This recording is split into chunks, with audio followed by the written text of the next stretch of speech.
Well, now I think we can move to authorship, I guess, and the question. The painting in particular is Rubens, Drunken, Silenus, supported by satyrs. Hmm. So when and where did Rubens paint? Well, um, he is a painter from Antwerp who painted most of his life in Antwerp, but his story is the one that very learned man as a young man. He went to Italy and something happened there in Italy that just exploded and turned him into one of the greatest, figurative painters of all time. And I think his experience in Italy was fundamental um, to how he painted. He was a very intelligent man. He looked hard at everything. He drew, he copied, he painted, tirelessly. And then he came back to Antwerp from memory around 1609 and established himself there as, one of Europe's leading artists till he died in 1640. So, um, yeah. So, what's your question now about this picture? I'm sorry, I lost it. Right?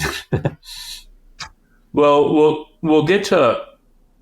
I mean, I think my understanding is the main debate here is about authorship and what his studio was like, how it was set up. Yeah, But this first, is something that's disconcerting to a lot of people. But then you just think of, this is one where we have all kinds of models.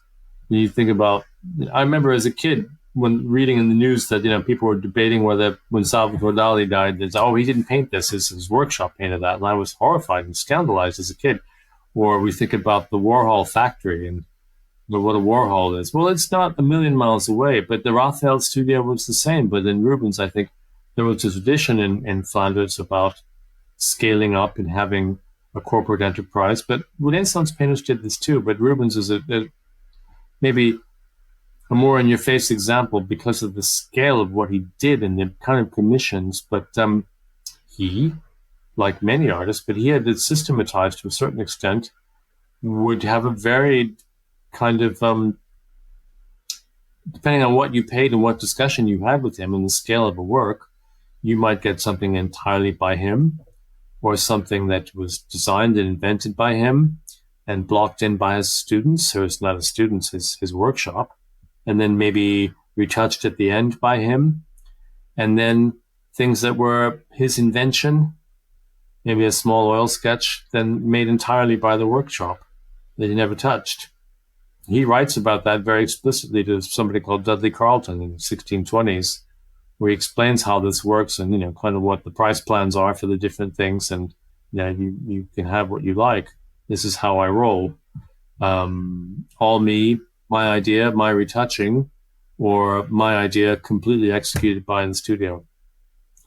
And so many pictures, he had specialist people painting fruit and vegetables and still life elements. He had animal painters. He had, and he could do all this stuff, but he definitely, it was a kind of corporate enterprise. And it was understood as such.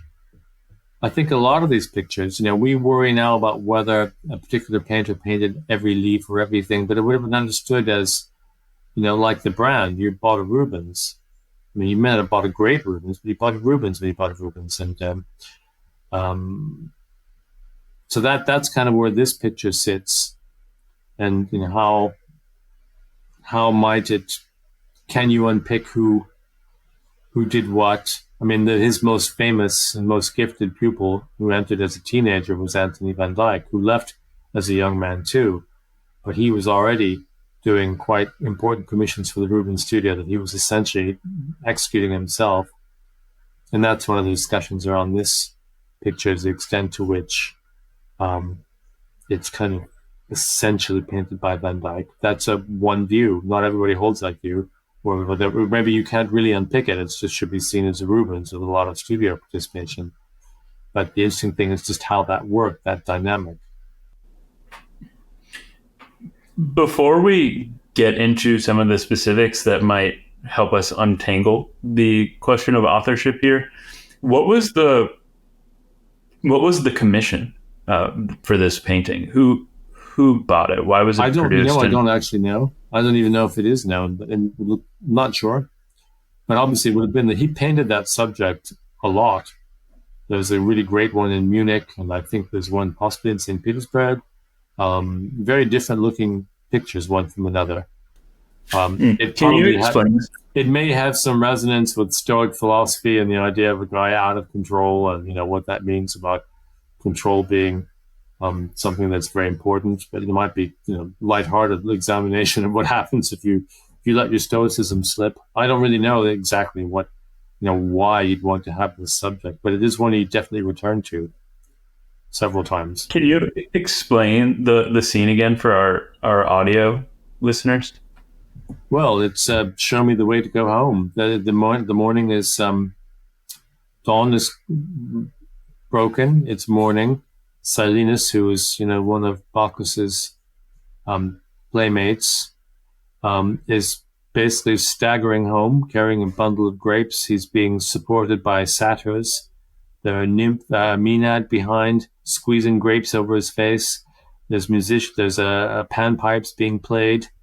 It's revelry ending in the morning, and he's in no fit state even to walk.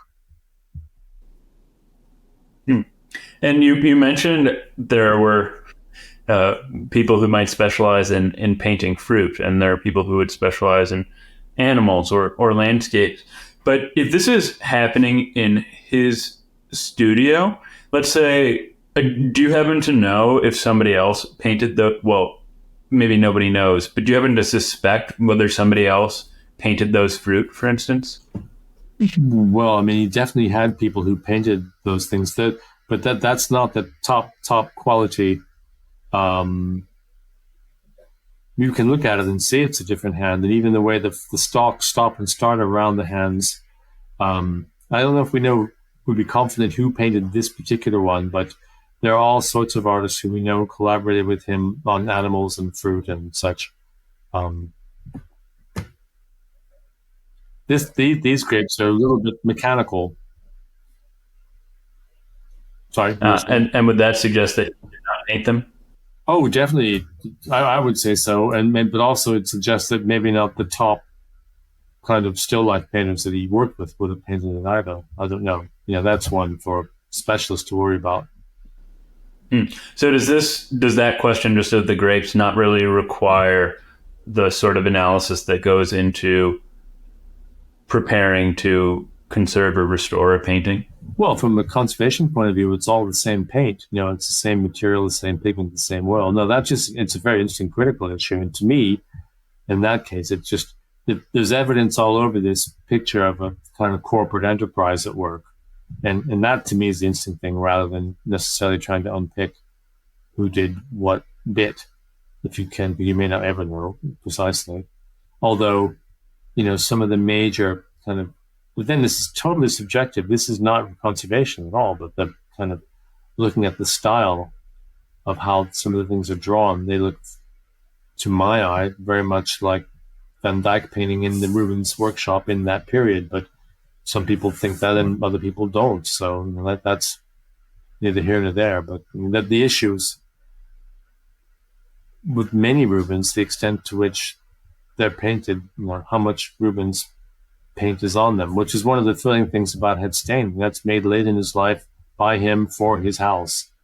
Every decision you see, everything you see about when something's finished, when it's loose, it's as he wanted it, rather than as someone interpreted his wishes. Well, what then are the particular issues about this painting that aging posed or damage posed for the conservator?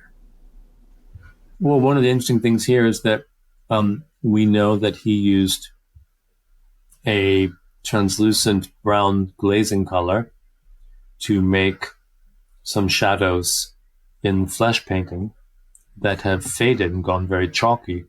So if you're able to look at this ever online and zoom in around, say, the eye sockets of the old woman carrying the torch at the right, you'll see a kind of weird inversion within the flesh modeling of where you expect tones to get darker. They they get a bit lighter in a lot of the flush painting, and that's because that transparent pigment has gone chalky and faded. And that's an interesting conservation issue, because we think about, we know that's the case. So you say, well, why don't you just paint them dark?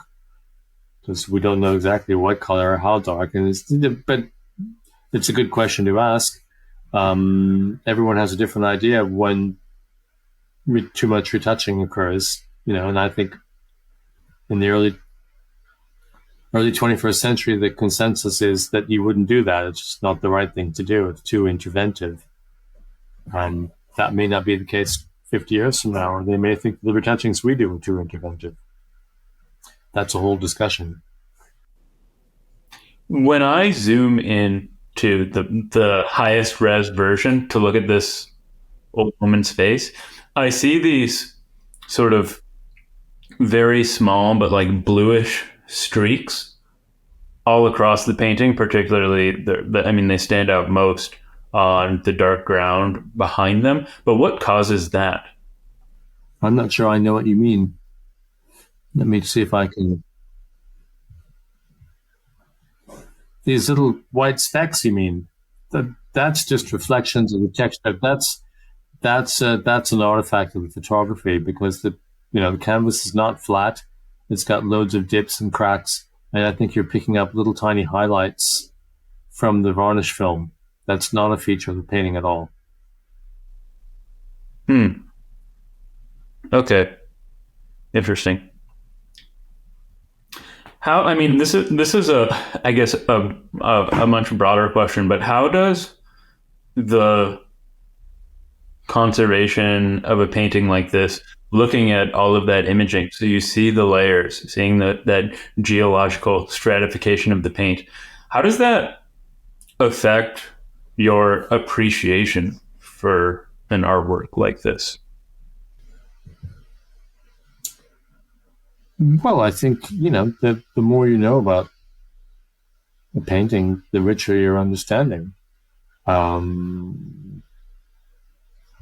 think understanding how materials are used and the skill and economy with which they're used.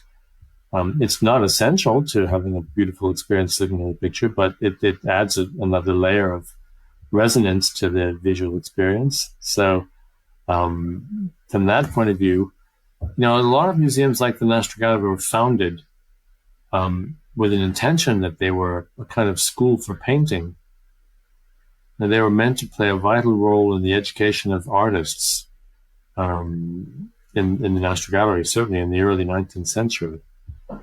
So I think the idea of looking at something and thinking about how it was painted is kind of baked into the museum experience. It was in the 19th century. Now we think less about that, probably more about stories and meaning and emotions. But I think we're privileged as conservators working on these pictures to really spend time with them over many months, looking very closely, learning a great deal about how they're made and what they're made of. And that kind of forms a background to them thinking about what artistic intent is and how it's achieved.